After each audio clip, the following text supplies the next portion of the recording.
അമ്മയിലെ സാമ്പത്തിക തട്ടിപ്പ് മുഴുവനായി ന്യൂസ് 18 മുന്നിൽ വെളിപ്പെടുത്തുകയാണ് അൻസിബ ഹസൻ.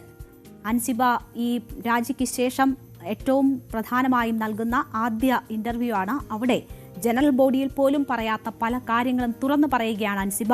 അംഗങ്ങൾക്ക് മരുന്ന് നൽകുന്ന സഞ്ജീവനി പദ്ധതിയിൽ നിന്ന് ഒരു വാക്ക് പറയാതെ തന്നെ ഒഴിവാക്കിയെന്നത് അൻസിബ പറയുന്നു. വിഷ്ണു ഉണ്ണികൃഷ്ണന്റെ മരുന്ന് കമ്പനിയെ വെട്ടി സ്വാർത്ഥ താൽപര്യങ്ങൾക്ക് വേണ്ടി തലപ്പത്തുള്ള ചില വ്യക്തികൾ തട്ടിപ്പ് നടത്തിയെന്നും അൻസിബ തുറന്നടിച്ചു. അപ്പോൾ വളരെ പ്രധാനപ്പെട്ട തട്ടിപ്പുകളുമായി ബന്ധപ്പെട്ടൊക്കെയുള്ള വളരെ പ്രധാനപ്പെട്ട വെളിപ്പെടുത്തലുകളാണ് അൻസിബ നടത്തിയിരിക്കുന്നത്. അൻസിബയുടെ തുറന്നു പറച്ചിൽ കേൾക്കാം. സഞ്ജീവനി മെഡിസിൻ നമ്മൾ പ്രൊവൈഡ് ചെയ്യുന്നുണ്ട്. അപ്പോൾ നമ്മുടെ തന്നെ അംഗമായിട്ടുള്ള വിഷ്ണു ഉണ്ണികൃഷ്ണന് ഒരു മെഡിസിൻ കമ്പനിയുണ്ട്. അപ്പോൾ നമ്മൾ ഈ സഞ്ജീവനി പ്രൊജക്റ്റ് ആലോചിച്ച സമയത്ത് തന്നെ വിഷ്ണു ഉണ്ണികൃഷ്ണൻ ഇങ്ങനെ ഒരു കമ്പനി ഉണ്ടെന്ന് അറിയുകയും അങ്ങനെ ആ സമയത്ത് കഴിഞ്ഞ കമ്മിറ്റിയായിരുന്നു സഞ്ജീവനി കൊണ്ടുവന്നത്. അപ്പോൾ ആ സമയത്ത് സിദ്ദിഖിക്കൊക്കെ കമ്മിറ്റിയിലുണ്ടായിരുന്നു. അദ്ദേഹമൊക്കെ രാജിവെച്ച് പോകുന്നതിന് മുന്നേ തന്നെ സഞ്ജീവനി പദ്ധതിയെ പറ്റിയിട്ടുള്ള ചർച്ചകളുണ്ടായിരുന്നു.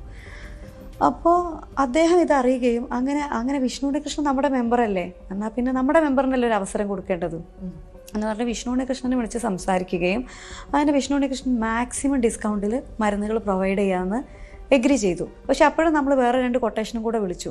എപ്പോഴും ഒരു 3 കൊട്ടേഷനെങ്കിലും വിളിച്ചിട്ട് ഏറ്റവും കുറവേ നമ്മൾ എടുക്കാറുള്ളൂ. വേറെയും 2 കൊട്ടേഷൻ വിളിച്ചു. ആ 2 കൊട്ടേഷനേക്കാളും കുറവ് തന്നെയായിരുന്നു വിഷ്ണുവിൻ്റെത്. അങ്ങനെ ഈസി പാസ്സാക്കിയതാണ് വിഷ്ണു ഉണ്ണികൃഷ്ണൻ്റെ കമ്പനി മുഖേന നമുക്ക് ഈ നമ്മുടെ എല്ലാ മെമ്പേഴ്സിനും സഞ്ജീവനി പദ്ധതി പ്രകാരം മെഡിസിൻസ് കൊടുക്കാമെന്നുള്ളത്. അതിന് മെഡിസിൻസ് കൊടുത്തു. വളരെ സൂക്ഷ്മമായിട്ട് പരിശോധിച്ചിട്ടൊക്കെ തന്നെയാണ് അവർ മെഡിസിൻസ് എല്ലാവർക്കും കൊറിയർ ചെയ്തിട്ടുണ്ടായിരുന്നത്. അപ്പോൾ ഇത് സഞ്ജീവനി പദ്ധതി നോക്കി നടത്തിക്കൊണ്ടിരുന്ന ഞാനായിരുന്നു. അപ്പോൾ എല്ലാ മെമ്പേഴ്സിനെയും വിളിക്കുക, അവരുടെ പ്രിസ്ക്രിപ്ഷനൊക്കെ ഓരോ മാസവും. നടത്തിപ്പുമായി ബന്ധപ്പെട്ടുള്ള തട്ടിപ്പിനെ കുറിച്ചാണ് അവിടെ അൻസിബ പറയുന്നത്. പിന്നീട് ലക്ഷ്മിപ്രിയയുമായുള്ള കേസിനെ കുറിച്ചും അൻസിബ മനസ്സ് തുറക്കുന്നുണ്ട്.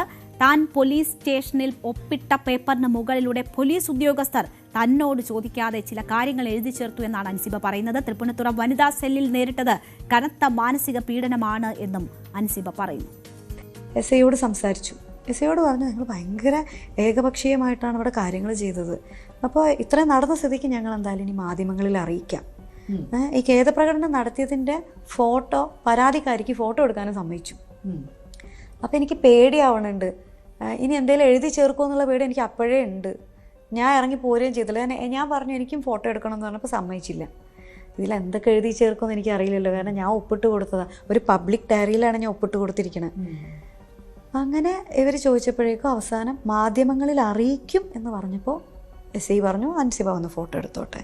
അങ്ങനെ ഞാൻ അകത്ത് ചെന്നു, മൊബൈൽ ക്യാമറ ഓൺ ചെയ്ത് ഇങ്ങനെ ഫോട്ടോ എടുത്ത് ഇങ്ങനെ നോക്കിയിട്ട് ഇങ്ങനെ പുറത്ത് ഇറങ്ങുമ്പോൾ ഞാൻ അടിയിലെ ലൈൻ വായിച്ചപ്പോൾ ഞാൻ ഞെട്ടിപ്പോയി. അതായത് ഞാൻ പറഞ്ഞ ഖേദം നടത്തുന്നു എന്ന് പറഞ്ഞിട്ട് അതായത് ഈ ഒരു മെസ്സേജ് ഇനിയിപ്പോൾ മറ്റുള്ളവർക്ക്, എനിക്ക് അങ്ങനെ തോന്നിയിട്ടില്ല, ഞാൻ അങ്ങനെ ഒരു ഇൻറ്റൻഷനിൽ അയച്ച മെസ്സേജും അല്ല, മറ്റുള്ളവർക്ക് അങ്ങനെ തോന്നുകയാണെങ്കിൽ ഞാൻ ഖേദം പ്രകടിപ്പിക്കുന്നു എന്ന് പറഞ്ഞിട്ട് ഫുൾ സ്റ്റോപ്പാണ്. ഇതിനാൽ പരിഹരിച്ചിരിക്കുന്നു എന്നൊക്കെ എന്തൊക്കെയോ പറഞ്ഞിട്ട് എസ് ഐ എഴുതിയിട്ടുണ്ട്. അത് ഫുൾ സ്റ്റോപ്പ്. അപ്പോൾ നമ്മൾ ഫുൾ സ്റ്റോപ്പ് ഇടുമ്പോൾ ആ കുത്ത് ഇച്ചിരി വലിയ കുത്തായിരിക്കും. ഒറ്റ ഫുൾ സ്റ്റോപ്പല്ലേ നമ്മൾ ഇടുള്ളൂ, അതിനൊരു വലിയ കുത്തുണ്ട്. അതിൻ്റെ ഇടയിലൊക്കെ ഉള്ള കുത്ത് ചെറുതാ. പക്ഷെ അത് കഴിഞ്ഞിട്ട് അടുത്ത 2 ലൈൻ എഴുതി ചേർത്തിട്ടുണ്ട് എസ് ഐ. ഇതിന്മേൽ പരാതിക്കാരിയുടെ ഭർത്താവിന് ഇതിൻ്റെ ഒരു കോപ്പി മൊബൈൽ ഫോണിൽ വാട്സപ്പ് മുഖാന്തരം അയച്ചു നൽകിയിട്ടുണ്ട്. അങ്ങനെ പോലീസ് സ്റ്റേഷനിൽ നേരിടേണ്ടി വന്ന കാര്യങ്ങളെക്കുറിച്ച് കൂടി അൻസിബ പറയുകയാണ്. അതിനുശേഷം കരിയറിലെ ഏറ്റവും വലിയ വിജയമായ ദൃശ്യം 3യുടെ വിജയം ഇപ്പോഴും ആഘോഷിക്കാൻ തനിക്ക് പറ്റുന്നില്ല എന്നും അൻസിബ പറയുന്നു. ഭാവിയിൽ രാഷ്ട്രീയത്തിൽ ഇറങ്ങുമോ എന്ന ചോദ്യത്തിന് അങ്ങനെ ഒരു നീക്കം ഉണ്ടാവില്ല എന്നും അൻസിബ മറുപടി നൽകി. കരിയറിലെ ഏറ്റവും പീക്ക് സിനിമയായിട്ടാണ് ദൃശ്യം 3. അതിൻ്റെ പ്രൊമോഷന് പങ്കെടുക്കാനോ മര്യാദയ്ക്ക് അതിൻ്റെ ഒരു സക്സസ് സെലിബ്രേറ്റ് ചെയ്യാനോ എനിക്ക് ഈ നിമിഷം വരെ പറ്റിയിട്ടില്ല. സിനിമ കണ്ടത് ഞാൻ സിനിമ ഇറങ്ങി ഒരാഴ്ച കഴിഞ്ഞിട്ടാണ്. നമ്മുടെ കരിയറിലെ ഏറ്റവും വലിയ സിനിമയല്ലേ അൻസിബ? ഒരു നടിയാണ്, ലൈക്ക് നായിക, ഏറ്റവും പ്രധാനപ്പെട്ട പ്രോമിനൻറ്റ് റോളിൽ ആ സിനിമയിൽ അഭിനയിച്ചിട്ട് ആ സിനിമ ഒരാഴ്ച കഴിഞ്ഞ് കാണുക. അതിൻ്റെ സക്സസ് ഇപ്പോഴും അൻസിബ എൻജോയ് ചെയ്യുന്നുണ്ടെന്ന് ഞാൻ വിശ്വസിക്കുന്നില്ല. അതെങ്ങനെയാണ് കാണുന്നത്? I know it's hard to take, but അറിയില്ല, എനിക്കത് അറിയില്ല. എനിക്കതിൻ്റെ സന്തോഷം എടുക്കാൻ ഇപ്പോഴും പറ്റിയിട്ടില്ല. നമ്മൾ ഈ നമ്പായിട്ടുള്ളൊരവസ്ഥ ഉണ്ടാവുമല്ലോ, അങ്ങനെ ഒരു അവസ്ഥയിലാണ്. അപ്പം എനിക്കത് എൻ്റെ അടുത്ത് ഓരോരുത്തർ വിളിച്ച് അതിനെപ്പറ്റി ഓരോന്നൊക്കെ സംസാരിക്കുമ്പോഴും എനിക്ക് സന്തോഷമുണ്ട് അങ്ങനെയൊക്കെ. പക്ഷേ പൂർണ്ണമായും അതിൻ്റെ ഒരു സന്തോഷം എനിക്ക് കിട്ടിയിട്ടില്ല എന്നുള്ളതാണ് സത്യം. Final question. അപ്പോൾ അൻസിബയുടെ ഈ തുറന്നു പറച്ചിലുകൾ ജീവിതത്തിലും താരസംഘടനയിലും ഒപ്പം സിനിമയിലുമൊക്കെ നേരിട്ട അനുഭവങ്ങൾ സംബന്ധിച്ചുള്ള തുറന്നു പറച്ചിലുകൾ ഈ നേരം വൈകുന്നേരത്തിന് ശേഷം, ഇടവേളയ്ക്ക് ശേഷം കാണാം പ്രേക്ഷകർക്ക്. കൂടുതൽ വാർത്തകൾക്ക് News 18 Keralam YouTube channel subscribe ചെയ്യുക.